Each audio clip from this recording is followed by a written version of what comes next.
Vous êtes avec nous, Danny Cohn-Bendit, et on va ouvrir le débat avec Luc Ferry qui va nous rejoindre. Danny Cohn-Bendit, première réaction. On voit ici que Israël n'est pas entièrement protégé, et ça aura beaucoup d'impact, y compris politique. Oui, non, mais il faut faire attention. Personne ne croyait qu'Israël pouvait être protégé par le dôme à 100%. Je veux dire, donc 10%, donc effectivement, et ça a été toujours dit même par Netanyahou, cette guerre va nous coûter aussi beaucoup, mais il faut la mener.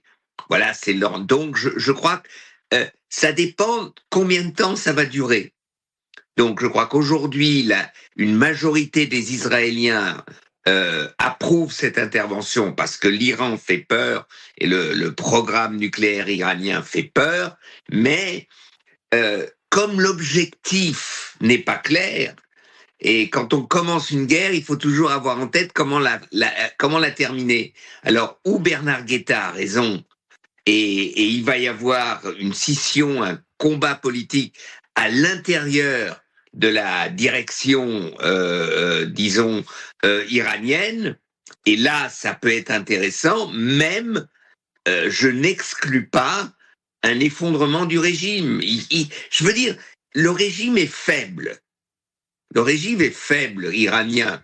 Et donc, tous les commentateurs, moi je vois ce que disent les commentateurs allemands, une grande partie de la population a approuvé émotionnellement, par exemple, le fait que des gardiens de la Révolution aient été éliminés, parce que c'était leur bourreau. Donc, c'est difficile. Le problème, c'est qu'Israël ne sait pas effectivement comment s'arrêter, parce qu'ils n'ont pas clairement l'objectif, il n'est pas clair. Il faut taper le nucléaire, mais et après. Luc Ferry, merci beaucoup d'être là, vous aussi. Votre réaction aussi à ces images où on avait ce préjugé qu'Israël pouvait mener un certain nombre de guerres en n'étant presque pas touché. Là, on voit qu'il y a un contre-feu iranien qui a des effets. Oui, mais je suis d'accord avec Danny, les Israéliens sont prêts à ça, il faut le savoir. Parce qu'ils savent très bien que c'est une question de survie de leur peuple et de leur nation. Et donc, ils sont préparés à ça. On n'est pas à Paris, on est en Israël. Et là, ils savent ce que c'est que la guerre déjà, même si celle-là est probablement une des pires potentiellement de toutes celles qu'ils ont connues. Mais par ailleurs, quand même, vous savez ce que je pense de Netanyahou, c'est clair que vraiment je suis en désaccord complet avec cet homme, mais et notamment sur la politique à Gaza, que je trouve quand même effroyable, et là je rejoins aussi Danny, mais en revanche, là, c'est un formidable coup politique et militaire.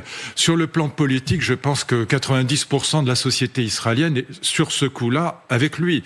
Et je pense que sur le plan militaire, c'est aussi évidemment, même si c'est provisoire, ça règle pas le problème de fond, mais c'est quand même une réussite pour les années qui viennent. Donc je pense que vraiment sur ce coup-là, il retrouve l'adhésion de la nation israélienne, mais aussi de la diaspora, parce qu'il y avait quand même beaucoup de Français juifs, y compris des franco-israéliens, qui considéraient que la politique de Netanyahou à Gaza était non seulement injuste, mais non seulement terrifiante sur le plan moral, mais aussi sur le plan politique. Tandis que là, ils sont derrière Netanyahou, et prêts à supporter le coût d'une guerre avec Israël. Pourquoi ? Parce que c'est une question de survie. Il faut quand même rappeler que depuis les années 70, mais je pense que vous l'avez déjà rappelé dans l'émission précédente, dans le programme iranien, il y a la destruction d'Israël. Voilà, donc c'est quand même très...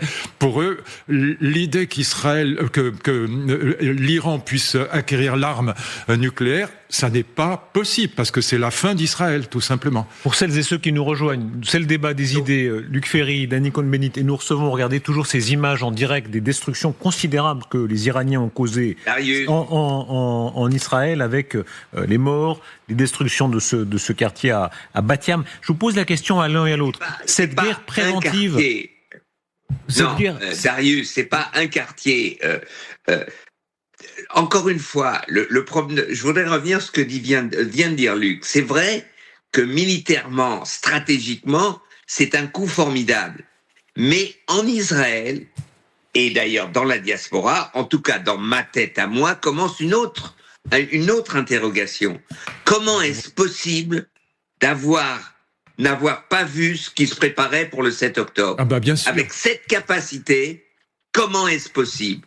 Et je crois que c'est là où, une fois que cette intervention sera terminée, le questionnement en Israël va aller crescendo.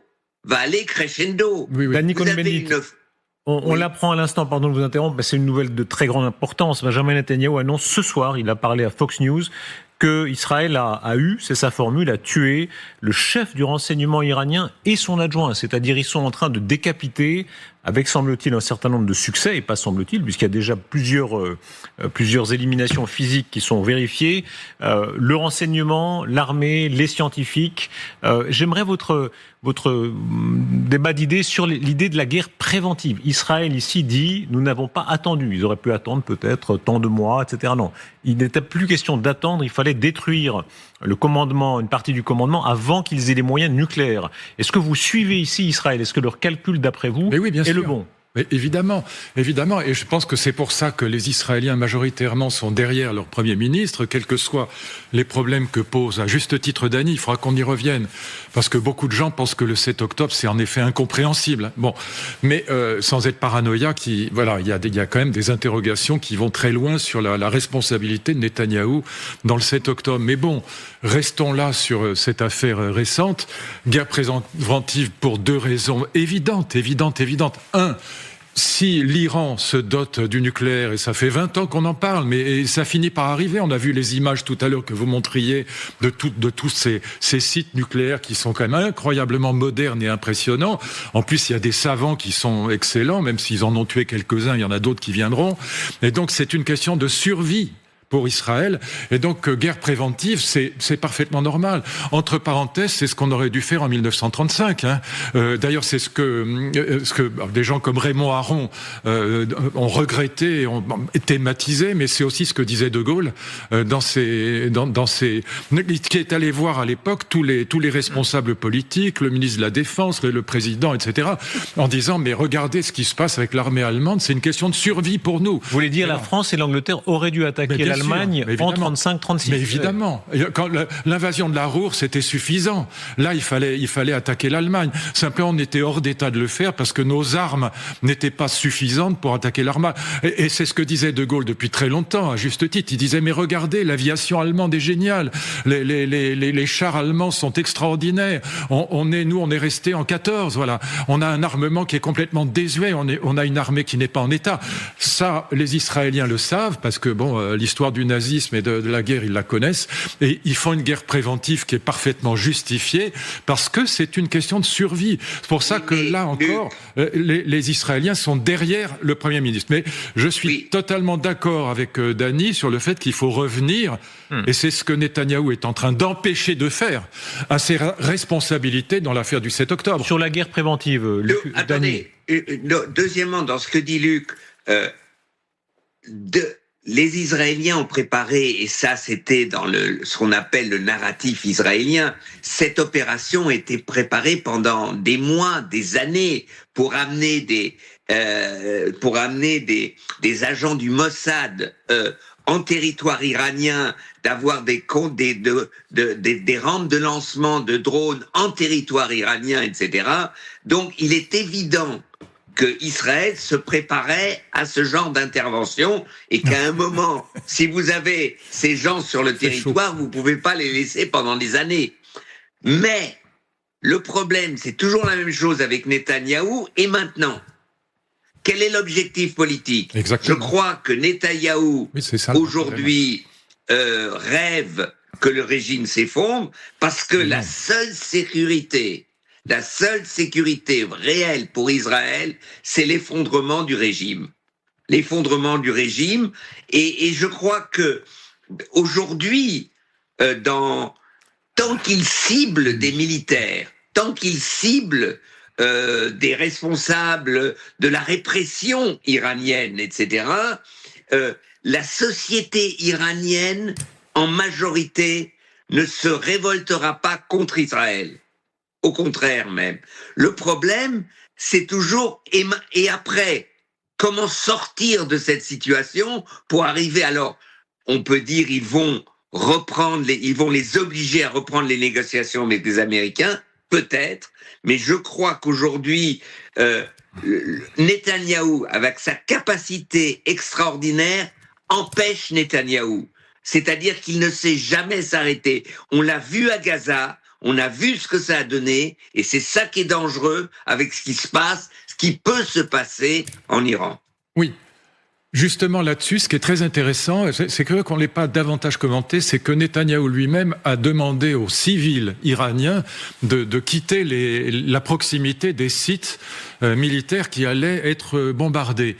Et donc ça, c'est un signe extrêmement important parce que ça signifie que, Netanyahou le sait, la société civile iranienne n'est pas hostile à l'Iran. Le peuple iranien n'est pas hostile à Israël. J'arrête pas de faire des lapsus, pardon.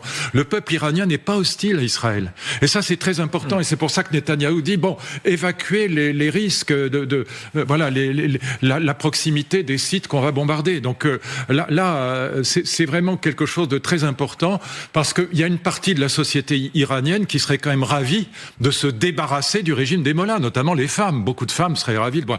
Et deuxièmement, malgré tout, j'entendais l'ambassadeur d'Israël en France hier ou avant-hier dire que le but n'était pas de faire sauter ce régime. Et là, je rejoins ce que dit Dany, si le but n'est pas de faire sauter le régime, on gagne du temps, mais on règle pas le problème. Vous voyez, on va gagner 3 ou 4 ans parce que le régime continuera à s'armer, reprendra la quête du nucléaire, y compris militaire, et donc le régime continuera. Et puis, ils sont menteurs pathologiques, ces gens-là, il faut être clair. Donc, ils peuvent très bien dealer avec Trump qu'on s'arrête, mais ils continueront. Et donc, tant qu'on n'aura pas cassé le régime des mollahs, la sécurité d'Israël ne sera pas du tout garantie. Comment vous analysez cette stratégie de tuer, d'éliminer physiquement de plus en plus? Alors, c'est la nouvelle de la soirée, elle vient de tomber. Le chef du renseignement et son numéro 2 iranien, c'est des personnes très importantes dans un système comme celui-là qui ont été tués par les Israéliens, mais aussi des dizaines de militaires, de chefs des gardiens de la révolution, de scientifiques. Il y a là, et ils l'ont fait déjà pour Haniyeh, ils l'ont fait pour pas mal de gens, du Hezbollah, une logique d'élimination physique. Ils l'ont toujours fait, mais ils accélèrent encore, Dany. Oui, mais c'est toujours la même chose.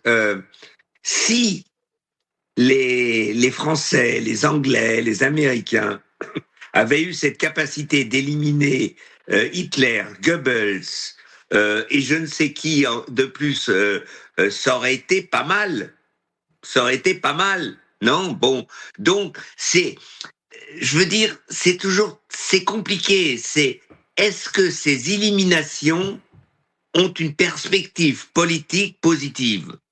Si oui, il n'y a rien à dire.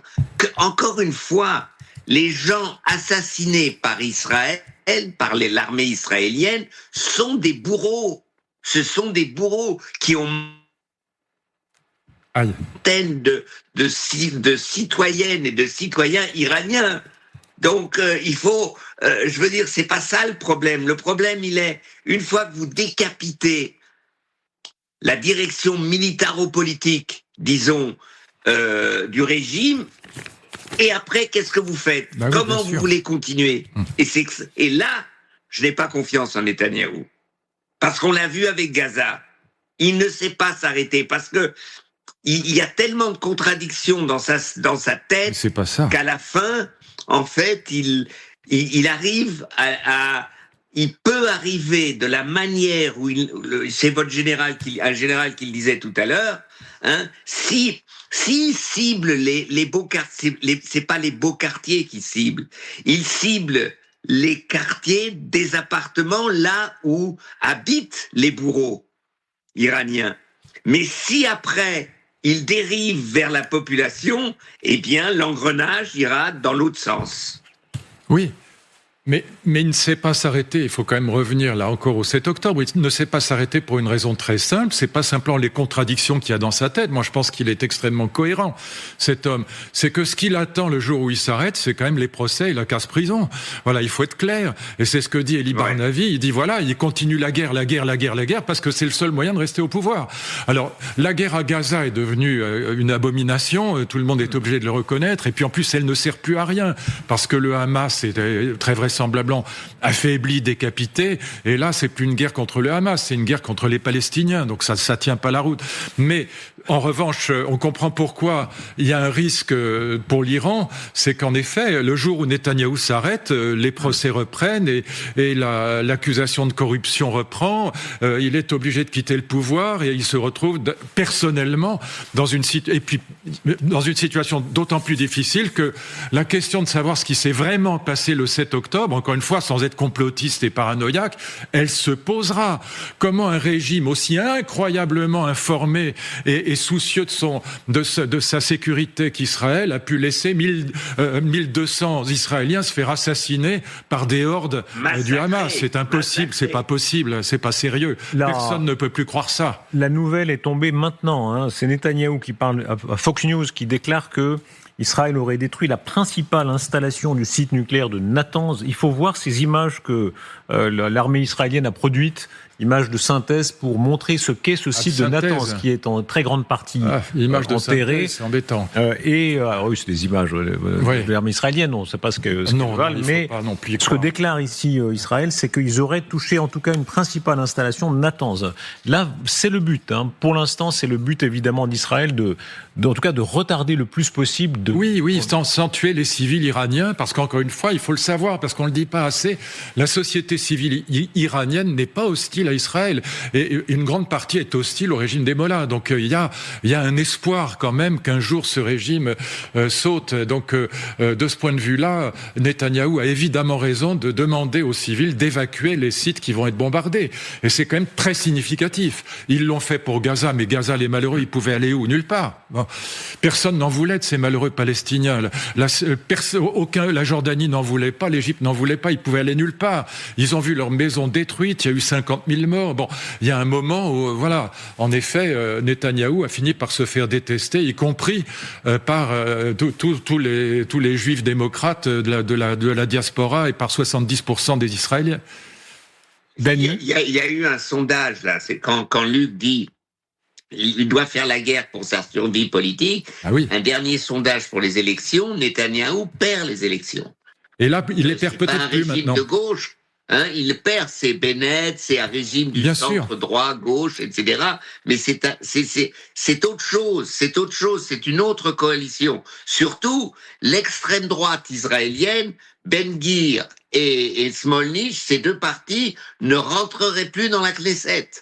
Donc, aujourd'hui, Netanyahou, Ben-Gvir, Smolnich, ils tiennent à la guerre pour ne pas disparaître politiquement. Qui a raison ? Incroyable. Qui a raison, pardon ? Est-ce que c'est la logique israélienne qu'on a sous les yeux ? C'est-à-dire, c'est une guerre préventive. Oui, les Européens n'y croient plus du tout. En Europe, parler de guerre préventive, ça terrorise. Aller à Bruxelles, parler de guerre préventive, eux, ça les terrorise. C'est vraiment... J'évite d'aller à Bruxelles. N'allez pas à Bruxelles. Israéliens, c'est l'autre logique. Aujourd'hui, certains diront, de la même façon, il faudrait bombarder les sites nucléaires en Corée du Nord, qui menacent effectivement peut-être la sécurité du monde. Il y a deux logiques, là. Hein. Les Israéliens, qui sont très interventionnistes. Darius, je m'excuse, mais il faut quand même être un peu clair dans la tête. Luc l'a dit tout à l'heure. Question de survie. La Corée du Nord n'a pas dit qu'elle va tout détruire. Hein, elle veut la bombe atomique. La stratégie iranienne, où l'Iran veut détruire Israël. Oui, comme le Hamas. Dans l'ADN politique, mystique, messianique de cet islam, de cet islamisme fasciste. C'est un islamisme fasciste qui est offensif, qui veut, s'il a la possibilité, alors on ne sait pas si à la fin il le ferait ou loin, mais le danger est réel. Oui. Donc il ne faut pas tout mélanger. Oui, c'est une question de survie. Aujourd'hui, c'est officiel. Au Moyen-Orient ou dans cette région, une intervention préventive décapitant le régime iranien et repoussant, le nucléaire pour 2, 3 ou 4 ans, donne un espace politique si à un moment on fait de la politique. Oui, là-dessus. il faut quand même rappeler que aussi bien le Hamas que le Hezbollah que l'Iran ont pour projet officiel affiché, consciemment affiché, la destruction d'Israël. Donc c'est le cas d'aucun pays d'Europe, quelle que soit la guerre en Ukraine. C'est pas le problème de la France ou de l'Allemagne. Bon, donc là c'est une question de survie. Et donc le nucléaire iranien, c'est la fin d'Israël, c'est la destruction d'Israël annoncée officiellement. Donc alors l'Arabie Saoudite condamne l'intervention israélienne, mais en fait ils sont ravis. Il faut pas s'y tromper.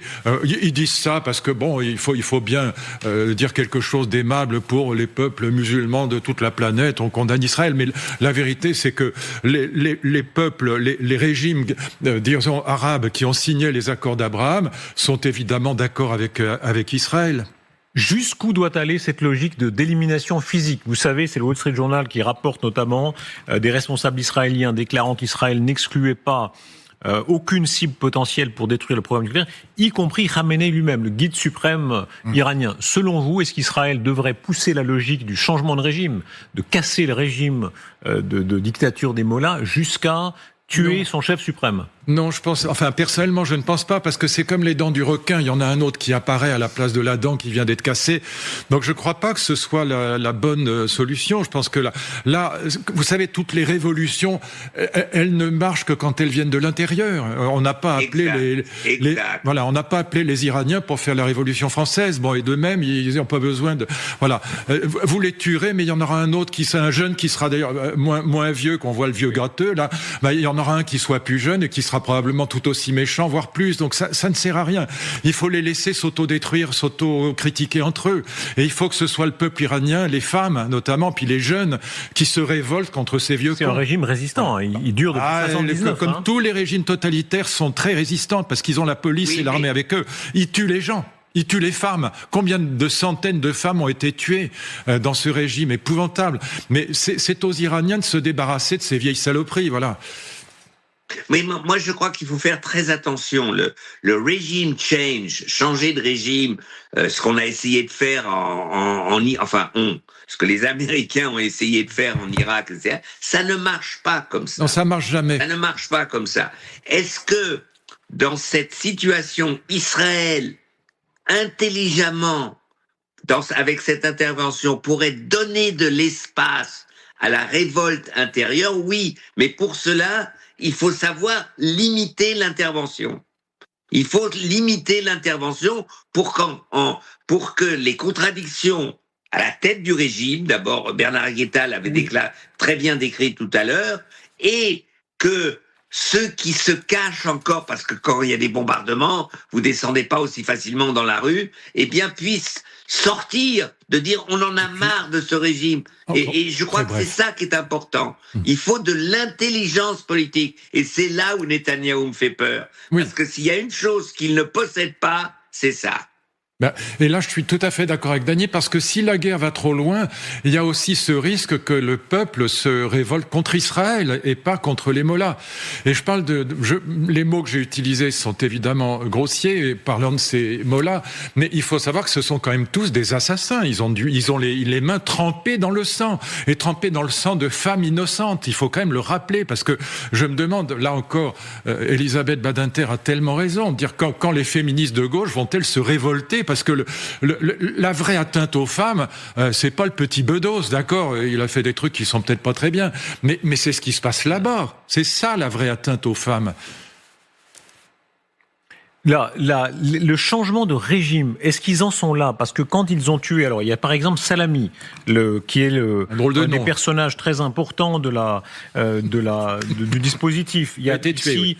Alors il y a maintenant, on l'apprend, le chef du renseignement, etc. Hussein Salami. Si on fait la longue liste, Hussein Salami, en réalité, est-ce qu'ils sont? Vous dites, il faut se poser la question du changement de régime. Est-ce qu'ils ne sont pas déjà dans la logique de changement de régime quand on tue, disons, plusieurs dizaines? Dany ? Encore une fois, Darius. Non, c'est pas la même chose que évidemment qu'ils sont affaiblis.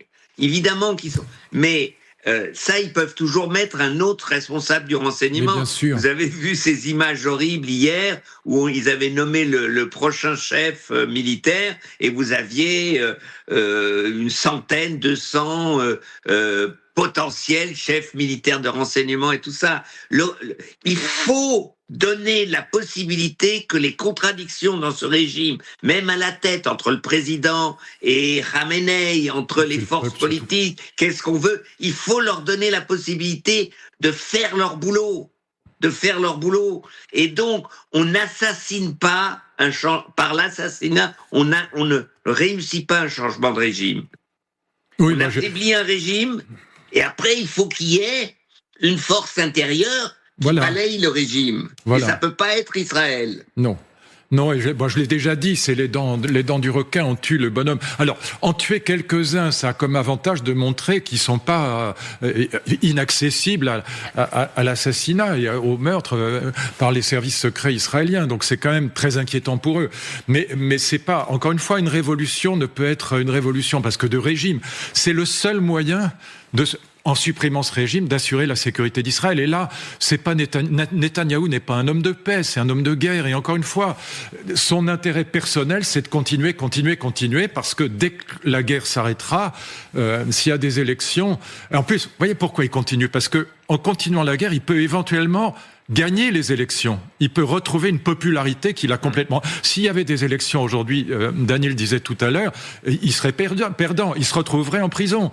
Et donc, en faisant ce qu'il fait là, il peut retrouver peut-être, en tout cas c'est certainement ce qu'il espère, une majorité dans le peuple israélien et peut-être gagner des élections à nouveau. Au-delà de Netanyahou, Dani, au-delà de Netanyahou, une question pour tous les deux. C'est ce qu'il espère, j'ai pas dit que c'est ce qui arrivera. Au-delà de Netanyahou, est-ce que c'est la logique profonde des Israéliens de se dire que de toute façon, la guerre est sans fin et que de toute façon, ils doivent décapiter l'hydre et puis qu'elle repoussera et que de toute façon, ça ne s'arrêtera jamais. Mais l'extrême droite pense comme ça parce qu'elle est seulement l'extrême droite. Oui, parce qu'elle est messianique aussi. Il y a toujours cette mythologie depuis Abraham jusqu'à aujourd'hui, la mission d'Israël. Bon, le peuple élu. Bon, alors eux, ils pensent comme ça, mais je pense que les Israéliens raisonnables, démocrates, en ont, comme tous les peuples, ils en ont marre de la guerre. Ce qu'ils voudraient, c'est la sécurité enfin. Grâce à la paix. Donc c'est d'ailleurs pour ça que jusqu'à cette intervention, Netanyahou n'était vraiment pas populaire en Israël. Mais je dis que c'est ça, où le sionisme se réduit simplement à un messianisme qui dit on va avoir le grand Israël, si c'est dans 50 ans, c'est pas grave, qu'est-ce que c'est 50 ans à côté de 5000 ans, etc. Eh bien, oui, ça va continuer, on ne sait pas comment ça va se terminer. Mais aujourd'hui, je crois que de plus en plus, on ne peut pas, il faut que Israël, la société israélienne, il faut l'aider, la diaspora doit parler, la diaspora doit le dire. L'avenir de la sécurité, de la paix en Israël, c'est une perspective pour les Palestiniens. C'est une perspective pour les Palestiniens. Les Iraniens ne veulent pas de perspective pour le régime iranien, pour les Palestiniens. Ils n'en veulent pas, parce que ça voudrait dire que ça s'arrêterait. Donc, si vous voulez, Netanyahou aujourd'hui, le débat dans la diaspora, le débat en Israël, c'est exactement ça. C'est ça, oui, il faut en finir avec une perspective politique simplement messianique from the river to the sea, or from the sea to the river is Jewish, c'est juif, tout est juif. Et on revient à la Bible. Non, ce n'est plus la Bible qui fait l'histoire aujourd'hui, mais c'est justement une perspective de paix. Et voilà où c'est là que se joue l'avenir d'Israël, parce que je crois que l'Arabie saoudite, les pays arabes qui aujourd'hui ont fait la paix avec Israël, ils ne tiendront pas indéfiniment si Israël ne veut pas faire la paix avec les Palestiniens. Et voilà. Comment jugez-vous cet homme ? Regardez, l'homme Netanyahou qui vient de déclarer « Téhéran brûle », Netanyahou qui dit, après le bombardement de Bat Yam, l'Iran paiera un très lourd tribut. Les commentateurs européens ont beaucoup dit « cet homme est dangereux », etc. Là, il a ouvert tous les fronts en même temps. Il a ouvert le front de Gaza, les destructions si considérables, avec tant de pertes civiles à Gaza, mais aussi, évidemment, il a frappé les terroristes du Hamas. Il a ouvert le front du Hezbollah. Il se bat contre les Houthis. Et maintenant, l'Iran, de manière aussi spectaculaire, au fond, est-ce qu'il joue bien ? pas moralement, ça chacun est libre, mais du point de vue tactique, est-ce qu'il joue bien? Non, mais chacun n'est pas libre. Non, mais sur l'attaque contre l'Iran, oui, on l'a déjà dit. Là, encore une fois, il retrouve une très grande popularité sur ce sujet-là en Israël. Le problème, et moi je le vois à chaque fois que j'ai l'occasion de discuter, c'est très souvent, c'est quasiment tous les jours, avec des franco-israéliens ou avec des Français juifs qui sont tétanisés de ce qui se passe là-bas, évidemment. Bon, mais aussi avec des musulmans, des arabes qui regardent aussi ce qui se passe là-bas. Moi, ce qui me frappe le plus, si vous voulez, c'est que Israël, avec Netanyahou, compte sur la religion et sur l'armée, mais pas sur la paix, si vous voulez.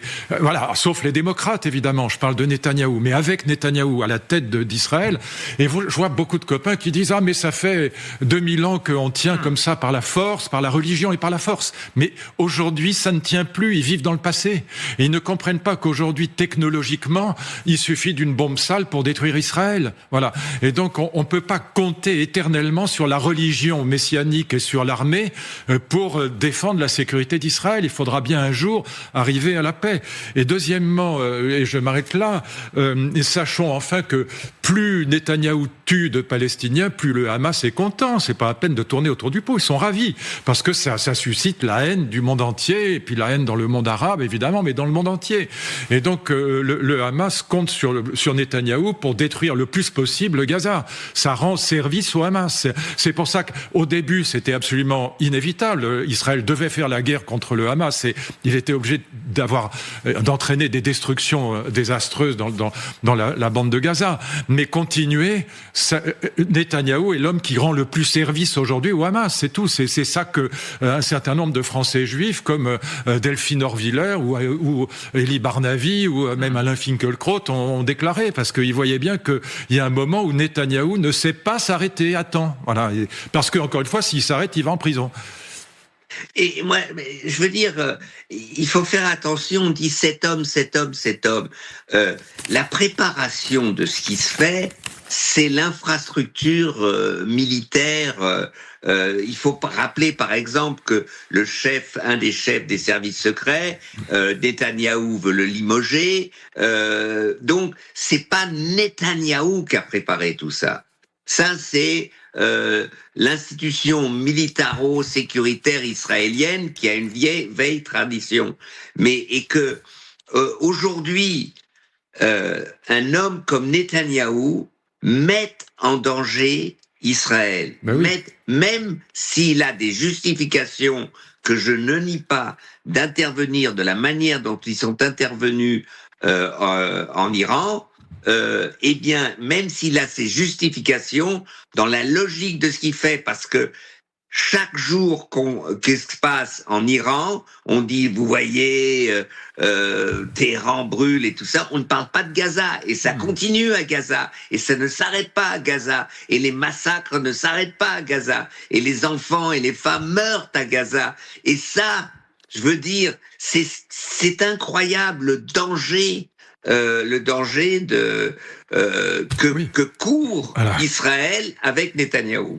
Et voilà, Madame Livni le disait très bien dans un entretien du Point de la semaine dernière. Moi, je le trouve absolument remarquable, cet entretien, parce que vraiment, on ne peut pas dire qu'elle soit anti-israélienne ou antisémite. Bon. Et ce qu'elle expliquait, c'est que la guerre conduite par Netanyahou contre le Hamas dans la bande de Gaza était légitime au début, mais qu'elle était devenue, non, c'est pas seulement immorale, mais politiquement absurde. Voilà. Et donc, parce que, encore une fois, je pars radoter, mais c'est vrai que si Netanyahou s'arrêtait de faire la guerre, les procès reprendraient, voilà, et l'accusation de corruption reprendrait. Et puis les interrogations sur le 7 octobre reviendraient. Donc cet homme qu'on voit là à l'antenne, il n'a qu'un but, c'est de continuer. Et Elie Barnavi le dit, éventuellement d'installer une espèce de dictature pour rester au pouvoir le plus longtemps possible, y compris en modifiant la constitution, enfin ou le régime politique israélien. Voilà. Et donc c'est ça qui est très important. Mais moi je vous conseille de regarder cet entretien de Madame Livni, d'écouter ce qu'elle dit, parce que c'est vraiment passionnant, parce qu'elle n'est pas fanatiquement anti-Netanyahou, elle est juste raisonnable sur la folie qui est en train. Alors encore une fois, sur la question de l'attaque en Iran, Bravo. À la minute où nous parlons, ce sont les médias d'État en Iran qui annoncent que les systèmes de défense antiaérienne sont activés dans l'ouest du pays. Donc il y a une nouvelle vague et on va la voir en direct dans quelques instants avec les images. Ça continue, il y a des vagues successives. Mais c'est la guerre, Darius. On est dans la guerre. C'est une guerre. C'est pas une opération de police. C'est une vraie guerre. Et voilà. Alors l'armée iranienne n'est pas très très puissante, mais il y a quand même. Alors le peuple iranien n'est pas forcément derrière ces mots-là, mais il ne faudrait pas qu'ils le deviennent, parce qu'il y a combien d'Iraniens ? Je crois que c'est 90 millions. On vérifie exactement le nombre nombre d'Iraniens. C'est autour de 90 millions, et il y a 9 millions d'Israéliens. Donc de toute façon, un jour ou l'autre, il faudra faire la paix. Démographiquement, on ne peut pas penser autre chose que faire la paix à terme. Plus de 90 millions en Iran. 90 millions en Iran, voilà. Est-ce que l'image d'Israël est durablement affectée ou est-ce qu'elle est en train de se reprendre ? Il faut toujours rappeler, évidemment, souvent en Europe, on classe de façon un peu primitive. On dit Netanyahou méchant, fondateur d'Israël, gentil travailliste. Il faut rappeler que beaucoup de dirigeants travaillistes ont déplacé aussi des villages arabes. À l'époque, simplement, on avait une autre vision d'Israël. Chacun est libre de juger qui avait raison avant et maintenant, mais est-ce qu'il y a une continuité là ? Est-ce que l'image d'Israël s'est durablement diminuée dans les opinions occidentales ou est-ce que c'est en train de changer avec cette opération sur l'Iran ? Mais l'image d'Israël, là, il ne faut pas non plus tourner autour du pot. L'occupation de la Cisjordanie, ça fait pas 15 jours. Ça fait pas 15 jours, des années. Et tous les gouvernements, qu'ils soient y ont participé. Elle est illégale. Elle est illégale, mais bien sûr qu'elle est illégale. L'occupation de la Cisjordanie est illégale. Et c'est évident qu'aujourd'hui, on peut pendant un certain temps occuper un territoire s'il y a une guerre, etc., d'après, disons, la juridiction internationale, mais pendant 20 ans, 30 ans occupé, c'est une colonisation.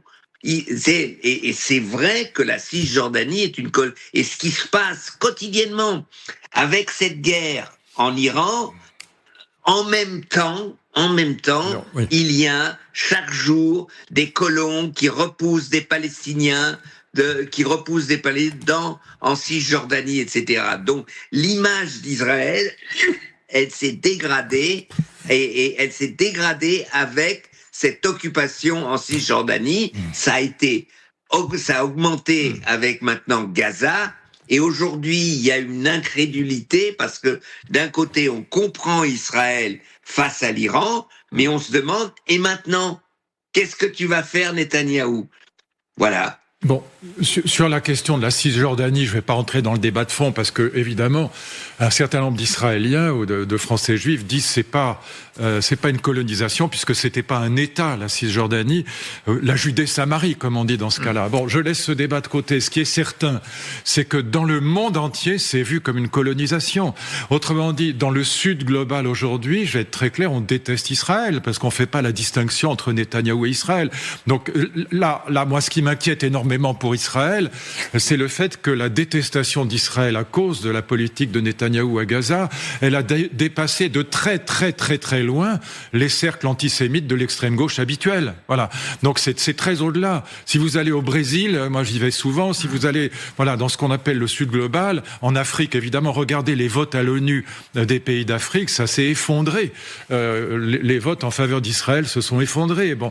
Et donc on voit bien que le Sud global, les BRICS en particulier, la détestation d'Israël est très inquiétante. Et d'ailleurs, je pense que c'est pour ça qu'un certain nombre de Français juifs qu'on ne va pas accuser d'être antisémites, que ce soit Anne Sinclair, ou que ce soit Delphine Orvillers, ou que ce soit d'autres, se sont désolidarisés, si je puis dire, de la politique de Netanyahou.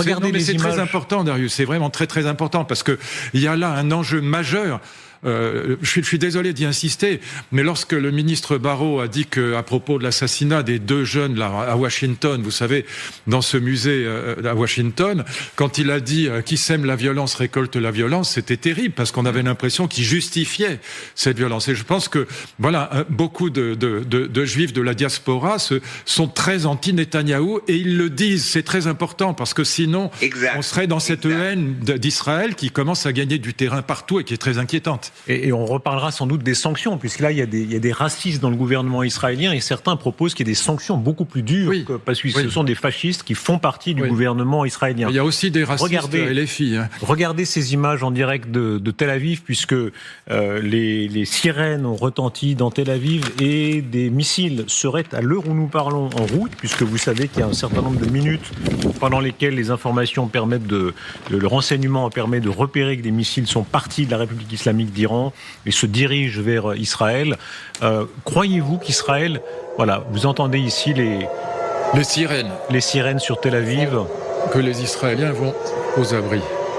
Et pensez-vous qu'il va y avoir, comme à certains moments pendant la guerre du Golfe, un réflexe de fraternité avec Israël, où l'époque a changé, Danny Cohn-Bendit et Luc Ferry? Moi je ne crois pas à la fraternité avec Israël, parce que l'impact de la guerre à Gaza est trop important, comme je le disais, dans le sud global, mais aussi à l'extrême gauche en France, mais aussi au-delà des cercles antisémites. Vous avez vu tous ces intellectuels qui signent avec cette idée que c'est un génocide qu'on commet à Gaza. Vous voyez même notre président de la République, vous voyez même le ministre Barrot, qui sont très hostiles à la politique israélienne actuelle. Moi je suis beaucoup plus nuancé. Encore une fois, je pense que Netanyahou est une catastrophe pour son pays, mais Israël a évidemment le droit de se défendre, mais le problème c'est... Et on continue, on suit la défense. Je ne crois pas, Darius, je termine avec ça, je ne crois pas que ça gênera beaucoup la population israélienne qui est d'accord sur ce point-là avec Netanyahou. Pour celles et ceux qui nous rejoignent, donc actuellement il y a un certain nombre de missiles qui font route iraniens vers Israël, et on suit en direct les images de la défense antiaérienne israélienne qui intercepte le plus possible les drones, les Israéliens missiles en provenance de l'Iran. Je pense que c'est une question... Oui, mais pas indéfiniment, Luc. Non, pas indéfiniment, mais pour l'instant, oui. Oui, mais le problème, c'est que je peux pas, c'est pas à moi de dire ils vont dessus 3 jours, 5 jours, 1 semaine, 10 jours, j'en sais rien. Mais là encore, à un moment de dire frapper l'Iran, oui. Mais et après, et maintenant, que se fait-il? Et si c'est simplement on continue à frapper sans comprendre après l'objectif et comment ça va continuer, il est évident que ça va se retourner en Israël même. On est d'accord. L'angoisse est terrible quand on entend ces sirènes. On ne sait pas où ça va tomber. Donc le dôme, il protège à 90%, ou 85, ou 90, j'en sais rien. Donc on sait qu'il y aura 10% de ces missiles qui vont frapper, qui peuvent frapper. Et je crois qu'il y a un équilibre, un déséquilibre qui peut se créer beaucoup plus rapidement qu'on ne le croit si on ne comprend pas les perspectives de ce qui se passe en Iran et comment ça peut déboucher sur quoi. Quelle leçon vous tirez de la relative vulnérabilité? On a compris effectivement les dispositifs anti-aériens israéliens retiennent peut-être 90-95%, mais il y a quand même, on l'a vu ce matin avec les bombardements, il y a une possibilité des Iraniens de détruire un certain nombre d'objectifs, y compris civils, en Israël. Non, mais je pense que la population israélienne sait très bien ce que c'est qu'une guerre. Ils sont habitués, encore une fois, on n'est pas dans le 6e arrondissement de Paris.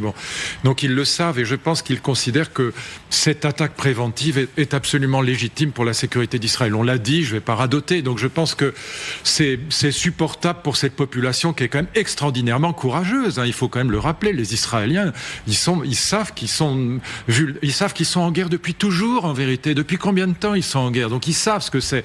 Et donc, ils savent résister. Ils sont en résistance et ils savent que si le nucléaire iranien était mis en place, c'est la destruction d'Israël dans le quart d'heure. Donc, moi, je crois que ça tiendra. Et là où je rejoins Danny, c'est que si on n'a pas une perspective politique après, c'est zéro. On fait que gagner du temps. Je le dis à chaque fois à mes amis franco-israéliens. On gagne du temps, mais on va nulle part. Ça n'arrive à rien. Or, le problème, c'est que Netanyahou étant absolument hostile aux 2 États, quoi qu'il en dise parfois, il est hostile aux 2 États. Et donc, qu'est-ce que vous voulez que soit la perspective d'une guerre sans fin à Gaza et contre l'Iran s'il n'y a pas une perspective politique derrière? C'est zéro. On gagne du temps, bien sûr, ça c'est bien.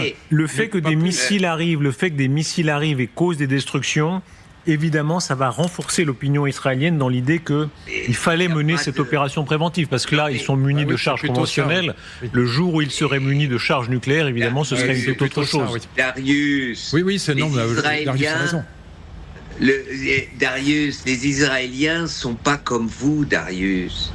Le fait ils le savent que des missiles peuvent les toucher.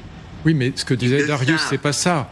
Il disait justement ça, Dany. C'est ce que disait Darius. Et il disait si ces missiles étaient équipés de têtes nucléaires, ils savent à quel point ce serait dangereux. Donc ils sont d'accord avec Netanyahou. Oui. Pendant combien de temps? Combien de temps? On est d'accord. Personne ne le sait parce que au début, tout le monde était d'accord pour l'intervention à Gaza. Pas tout le monde, non. 97% de la politique, je ne sais pas, même peut-être 100%. Et au fil des semaines, et au bout de 2-3 mois, eh bien, ça s'est effrité, aussi bien dans la diaspora, parce que on ne comprenait plus. Quel est l'objectif? Quel est le but? Qu'est-ce que vous faites? Massacrer des Palestiniens? Oui, c'est ce que dit Madame Livni. Je me permets de vous interrompre parce que Nicolas Rouget, vous êtes avec nous en direct. Nous avons entendu les sirènes, nous avons entendu les missiles et les drones qui visent Tel Aviv. Quelle est la situation à Tel Aviv où vous êtes, Nicolas Rouget? Alors apparemment, il y a eu plusieurs explosions, mais c'est vrai que c'est difficile d'en savoir un peu plus. Ce qui se passe, le protocole à suivre dans ce genre de situation, c'est de se retrouver tous dans des abris publics. J'étais moi-même sur la route entre Tel Aviv et Haïfa, donc je suis dans une station-service avec une vingtaine de personnes massées dans une place. Tout le monde essaie un petit peu de comprendre ce qui se passe avec ses proches. Tout d'un coup, le réseau téléphonique ne marche plus très bien. Il y a énormément d'informations qui fusent, donc un peu difficile de faire la part des choses, mais c'est très clairement une réalité quotidienne maintenant pour les Israéliens. Plusieurs fois par jour, on a eu aujourd'hui les premières alertes pendant la journée. Donc évidemment, on entend les explosions parfois, on essaie de pas aller voir, même s'il y a une curiosité ambiante un peu partout. Tout le monde se partage des vidéos des différents endroits dans le pays. Mais voilà, c'est ça la réalité qu'on vit maintenant. Alors après, évidemment, on s'attend à ce qu'il y en ait plus dans la soirée, à ce qu'il y en ait plus demain aussi. Évidemment, il semble y avoir une escalade, en tout cas, de ces frappes avec une qui arrive en tout cas plus souvent pendant la journée. Nicolas Rouget, comment réagissent les Israéliens? On a vu tout à l'heure les images très impressionnantes des destructions à Bat-Yam. Est-ce qu'il y a une surprise pour eux de voir que les missiles iraniens peuvent passer les défenses plus qu'on ne le pensait? Non, il y a une certaine, je pense, alors certains appellent ça une résilience, d'autres appellent ça un choc. Mais je pense qu'en général, les Israéliens entendent ce que disent l'armée israélienne, ce que dit l'armée israélienne, qui est que fondamentalement, le dôme, les défenses aériennes israéliennes ne sont pas hermétiques, et donc fatalement, il y aura plusieurs impacts. J'en parlais avec un militaire israélien un peu plus tôt dans la journée. Il disait il y a eu sur une centaine de missiles 20 à 40 impacts. Alors évidemment, beaucoup s'abîment dans des territoires, ce qu'on appelle des terrains ouverts, des terrains vagues, mais expliquez-nous ce qui se passe exactement, les descentes aux abris. On a compris maintenant que souvent les Israéliens ont dans leur appartement une petite chambre fortifiée ou plus ou moins fortifiée, et il y a ceux qui descendent dans les abris. Qu'est-ce qui se passe par exemple à l'heure précise où nous parlons? Alors oui, donc en effet, les Israéliens descendent vers les abris. 25% de la population israélienne n'a pas accès à un abri privé. Donc c'est soit un sous-sol, soit une cage d'escalier. Ça peut être aussi évidemment des abris publics. Donc sortir dans la rue, trouver l'abri public le plus proche pour les Israéliens, pour les gens comme moi qui sont sur la route par exemple. Cela veut aussi dire aller trouver un abri public. Donc plus on a de temps pour le faire, plus c'est pratique. Ouais. Vous m'entendez, Nicolas Rouget? Par exemple, qui ont décidé de passer les nuits dans les abris. Expliquez-nous ce qui se passe dans le ciel. Là, on a le ciel de Tel Aviv. On verra dans quelques instants ce qui se passe au-dessus de Haïfa et de Jérusalem. On voit l'intensité des actions de la défense anti-missiles et anti-drones israélienne. Alors c'est évidemment il y a c'est mixte, la défense aérienne aujourd'hui israélienne est mixte. Il y a des avions dans le ciel qui peuvent intercepter en particulier les drones. Il y a aussi évidemment ces batteries du dôme de fer. Il y a aussi d'autres batteries de fabrication américaine par exemple qui ont été déployées dans plusieurs endroits du pays. Et puis ces batteries-là sont supposées protéger évidemment les installations militaires, les installations stratégiques, donc évidemment aussi les raffineries de pétrole, ce genre de choses. Et puis les zones habitées en particulier. On ne protège pas les zones non habitées. C'est un problème aussi, évidemment. Il y a des gens qui habitent dans des maisons qui ne sont pas considérées comme étant des zones habitées, en particulier les villages arabes du nord et du sud du pays. Donc ça peut être un risque pour ces populations-là. Ces populations-là, les 25% d'Israéliens qui n'ont pas accès à ces abris sont souvent des populations plutôt moins privilégiées qui donc sont dans des situations plus précaires aussi dans ces moments de guerre. Évidemment, là, je ne suis pas sous le ciel, donc ce serait difficile pour moi de le décrire, mais c'est souvent un feu d'artifice. On voit des missiles arriver d'un côté, des intercepteurs arriver de l'autre, avec évidemment cette peur d'avoir ce qui descend du ciel ensuite, tous ces débris qui descendent du ciel, tomber aussi sur ces habitations. C'est pour ça qu'on demande à la population de rester dans ces abris au moins 10 minutes, et maintenant jusqu'à ce que l'alerte soit terminée. Et nous voyons en direct les images à la fois de Tel Aviv à gauche, à droite de Jérusalem, les deux villes qui sont sous le feu de la République islamique d'Iran. Vous êtes toujours avec nous, Luc Ferry, Danny Cohn-Bendit. Est-ce que les Américains vont être obligés d'entrer davantage dans la guerre? Ce sont les déclarations ce soir de Donald Trump. Il est possible que nous nous impliquions, c'est-à-dire dès lors qu'il y a un certain nombre de missiles qui arrivent à toucher le territoire d'Israël, ils vont être forcés de s'engager davantage, Luc Ferry. Oui, ça a toujours été le cas, c'est très probable. À ceci près que le but de Trump, c'était quand même d'ouvrir les négociations avec l'Iran. Bon, négociations qui sont... on peut imaginer que la guerre actuelle précipite les négociations. On peut aussi largement penser le contraire, que ça les anéantit pour un certain nombre de semaines ou de mois. Bon, voilà. Donc le projet de Trump, c'était pas de faire la guerre. Clairement, on voit bien qu'il a d'ailleurs hésité, que les messages qu'on reçoit sont très contradictoires de la part des États-Unis. Et donc, je crois que le projet de Trump, c'était vraiment d'ouvrir des négociations. Le problème des négociations, c'est que les Iraniens, je parle des dirigeants, mais attends, c'est des menteurs, ils sont encore plus menteurs que Trump si possible, donc on peut absolument pas leur faire confiance. Donc ils continuent à viser l'armement nucléaire, et donc le problème évidemment c'est que très peu de gens en Israël croient vraiment à l'impact réel de ces négociations avec l'Iran. Dadi ? Luc, je voulais juste te dire, ne t'énerve pas, ils sont comme Poutine. Qu'est-ce qu'il y a ? Ils sont comme Poutine. Oh non, ça n'a rien à voir. Ils sont aussi menteurs que Poutine. Bon, non, il dit ce qu'il fait, hélas. Il y a un dicton iranien qui dit quand le contrat est signé, alors la négociation commence. Voilà. Non, Poutine, hélas, dit absolument ce qu'il fait et fait ce qu'il dit. Non, c'est exactement le contraire. Laissons de côté Poutine. Là, on est vraiment... Moi, ce que je regrette, c'est qu'il ne ment pas plus, tu vois. Il dit ce qu'il fait, hélas. Darius, vous décrivez le direct. On a eu pendant 30 secondes des batteries, et maintenant, depuis les 10 minutes que parle le correspondant, que Luc parle et tout ça, il n'y a plus rien. Il n'y a plus rien. C'est pas vrai qu'au-dessus de Tel Aviv et Jérusalem, il y a aujourd'hui des centaines de missiles, quelque chose. Simplement pour dire qu'il y avait quelques missiles qui sont arrivés.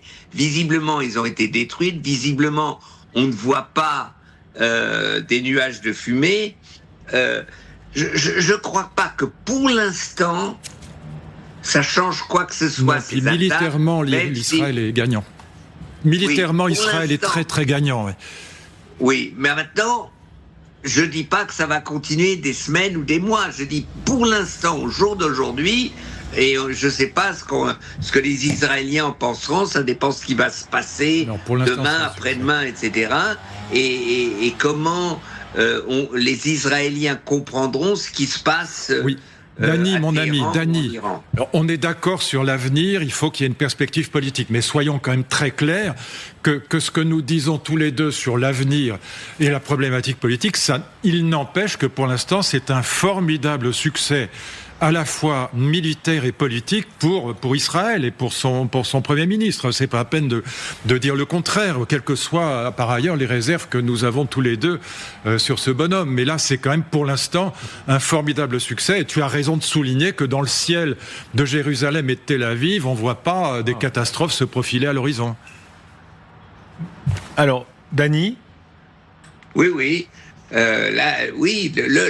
Moi, je crois, si vous voulez, que le système israélien de défense, le système de protection, a démontré toute sa force.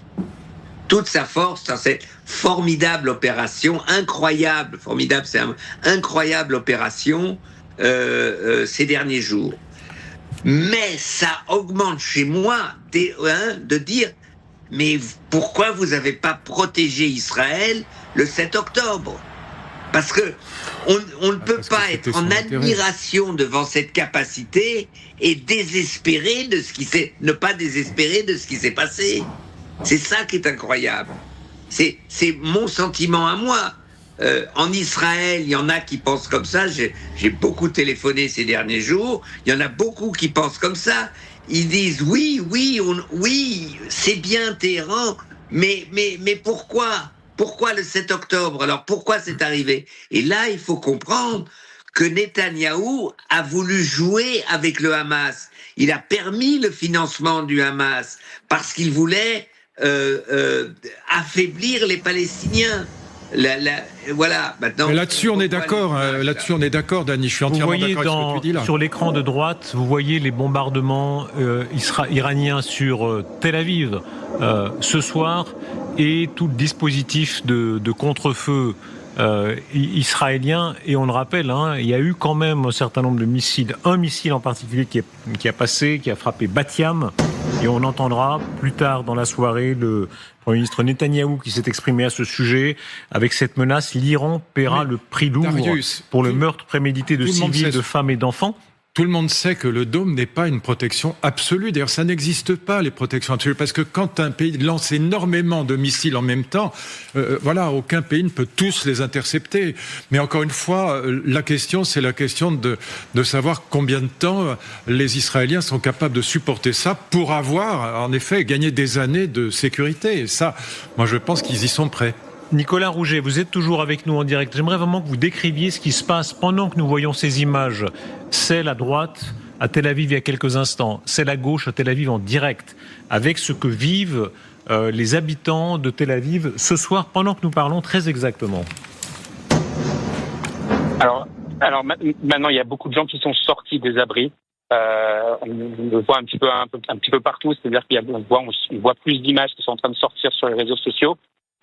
On dit qu'il y a eu 3 impacts. Alors pour l'instant, je n'ai pas réussi encore à déterminer où avaient été ces 3 impacts, mais très clairement, on entend dans les cieux d'un certain côté, on entend ces booms, on entend cette déflagration un petit peu nationale qui est en train de se passer.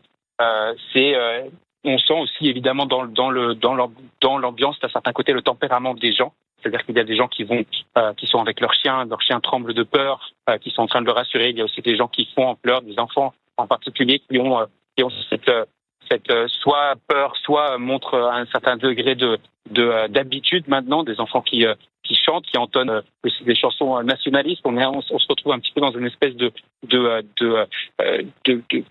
compilation bigarrée de la société israélienne. Il y a évidemment aussi d'autres personnes qui sont là par hasard, des ouvriers palestiniens qui peuvent se retrouver aussi dans ce genre d'environnement. C'est un moment un petit peu absurde, mais aussi un moment un petit peu de communion humaine d'un certain côté.